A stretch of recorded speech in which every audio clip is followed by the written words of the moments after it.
Impact statement tonight, as we reported early this week, some media outlets have shown sympathy to Faisal Shahzad, the man accused of trying to set off a car bomb in Times Square. To be fair, some of the reports are simply giving the man's background. He was not prospering as a new American citizen. But CBS correspondent Bob Orr has raised some ire over the past 2 nights with his point of view. He became a U.S. citizen just a year ago, but he has not realized any American dream. He quit his job, lost his house, and was separated from his family. Sources tell CBS News he defaulted on both his mortgage and another $65,000 equity loan. And video taken just after the FBI raid of Shahzad's Connecticut apartment shows the 30-year-old Pakistani-American man lived a Spartan and seemingly lonely existence. Well, Mr. Orr did not mention that Shahzad had taken 13 trips to Pakistan. Well, that might put a crimp in anyone's wallet, would it not? Let's not analyze Ann Coulter, whose book Guilty is out in paperback.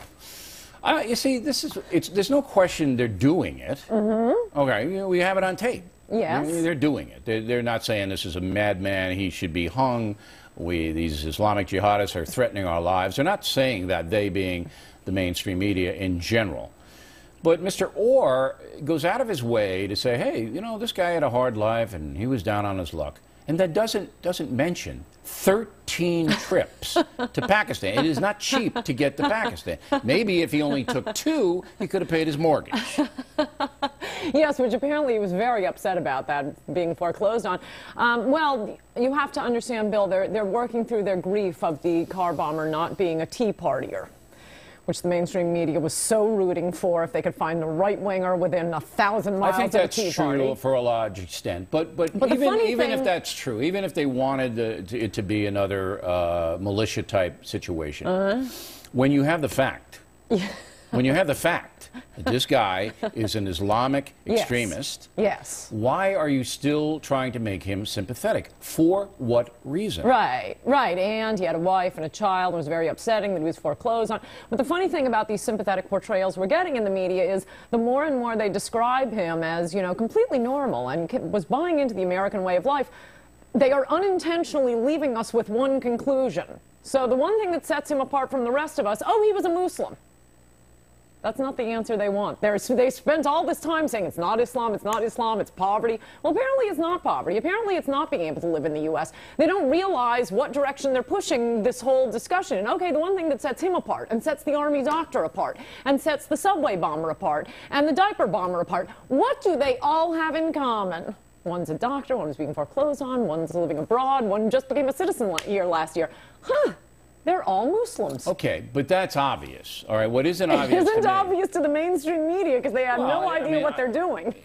But I don't know why a journalist would want to make a guy like this sympathetic. I mean, if the bomb had gone off, innocent women and children, men, women, and children would have been killed. People have no attachment to any kind of political thing, would have been killed. Muslims probably would have been killed. Right. All right?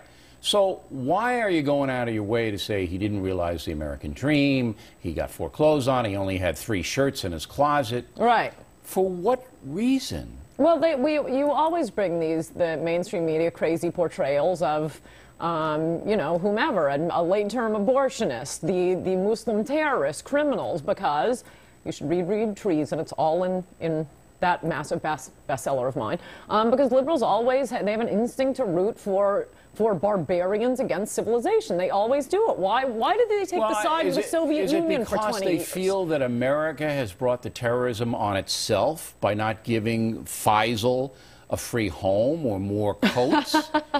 Is that why? That we're bad because Faisal couldn't make it in Bridgeport, Connecticut? No, I think you're being way too specific about this. You pick the barbarian from Ted Bundy to Faisal. Liberals will somehow come up with a sympathetic Bundy, portrayal. though, I didn't see much reportage sympathizing with him.